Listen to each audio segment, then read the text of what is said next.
Bom, estamos de volta aqui com o nosso Bem da Terra e agora a gente fala que o clima adverso para as lavouras de soja nos estados do Rio Grande do Sul e do Paraná tem ocasionado leve corte nas produções, com um recuo de 5% e 2,1%, respectivamente.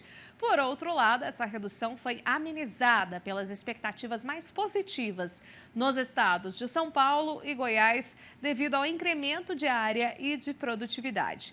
Para a gente falar mais sobre esse assunto, eu converso agora com o analista de inteligência de mercado de grãos da Stonex, o João Pedro Battistini.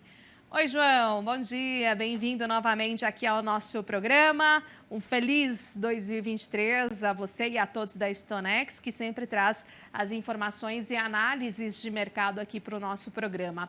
Minha primeira questão é que essa redução já estava meio que à vista, né, ali no radar de vocês, dado toda a situação que a gente vinha conversando em nível de adversidades climáticas e que atingem principalmente o sul do país?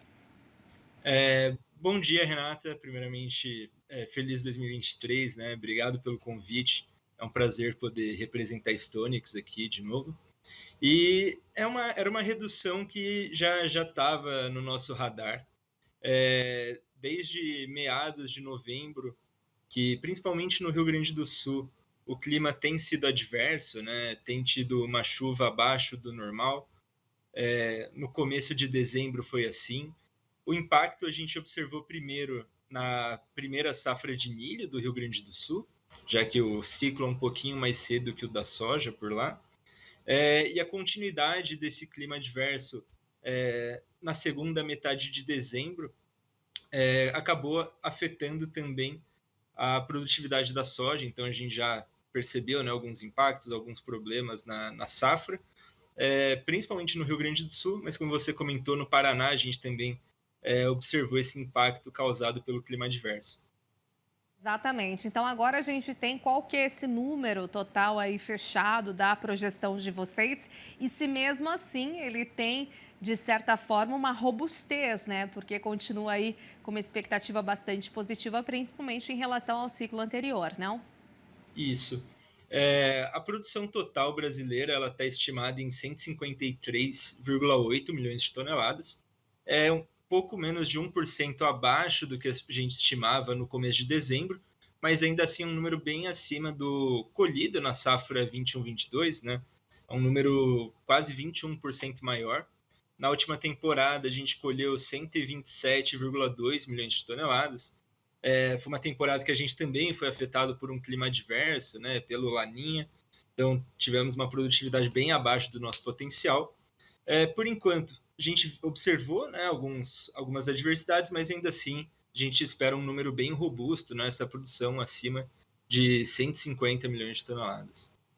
Agora, João Pedro, em relação ao tamanho dessa safra, dessa produção, como é que tem sido também os preços no mercado, né? Porque é um volume bastante intenso, por outro lado, a gente também tem uma demanda aí que continua muito aquecida, principalmente ali por parte dos asiáticos, então, de alguma maneira, né, esse cenário acaba influenciando da demanda, né? Aquela relação que a gente sempre sabe de oferta e demanda, mas também tem os fatores internacionais. A gente tem ainda a questão dos problemas logísticos ali no Mar Negro devido à guerra no leste europeu. A gente teve a situação dos Estados Unidos, a adversidade também da Argentina, ou seja, são fatores externos que acabam impactando e, de alguma maneira, abrindo aí mais caminhos para essa safra brasileira e, claro, estabelecendo, fortalecendo, sustentando esses preços, né?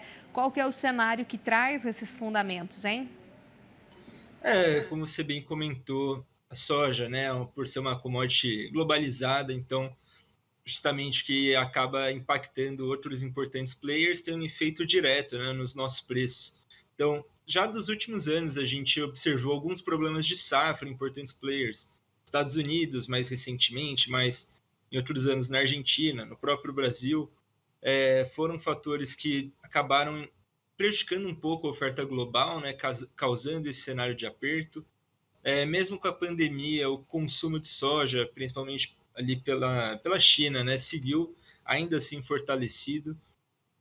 com essa expectativa de reabertura chinesa, medidas menos restritivas de combate ao coronavírus, tendência é que esse consumo aumente mais. Então, a gente tem um cenário bastante favorável em relação à demanda e todos esses questionamentos em relação à oferta, né? Como você comentou também, a Argentina sofrendo bastante com a seca e trazendo muitos riscos para a sua produção. Então, a gente tem alguns importantes fundamentos que dão sustentação para esses preços e acredito que a tendência é que eles mantenham, né, esses patamares elevados, sustentados, até a gente conseguir algum ano com boas safras em vários players. Pois é, e agora, João Pedro, como é que estão os preços, né, nesse início de ano, nessa primeira semana aí de janeiro, hein? No final do ano passado, a gente viu nas 2 últimas semanas um movimento bem acentuado até de alta, né, nas cotações internacionais, principalmente puxados por uma expectativa mais favorável em relação à China. E esse começo de ano essa tendência continua, né, os preços seguem elevados, seguem fortalecidos. E agora, justamente com essa chegada de notícias mais preocupantes em relação à safra argentina e mesmo uma possível essa preocupação, né, com a safra brasileira ainda, já que os meses de janeiro e fevereiro vão ser fundamentais para a definição da nossa propriedade, acredito que esses preços, tanto no mercado internacional quanto aqui no Brasil, sigam nesse patamar ainda mais elevado. Perfeito, então, João Pedro, muitíssimo obrigada, viu, sempre aí pelas análises, né, de grãos aí do mercado, principalmente de soja e milho, que você divide aqui com toda a nossa audiência. Até uma próxima oportunidade, um excelente dia. Muito obrigado pelo convite e até uma próxima. Obrigada.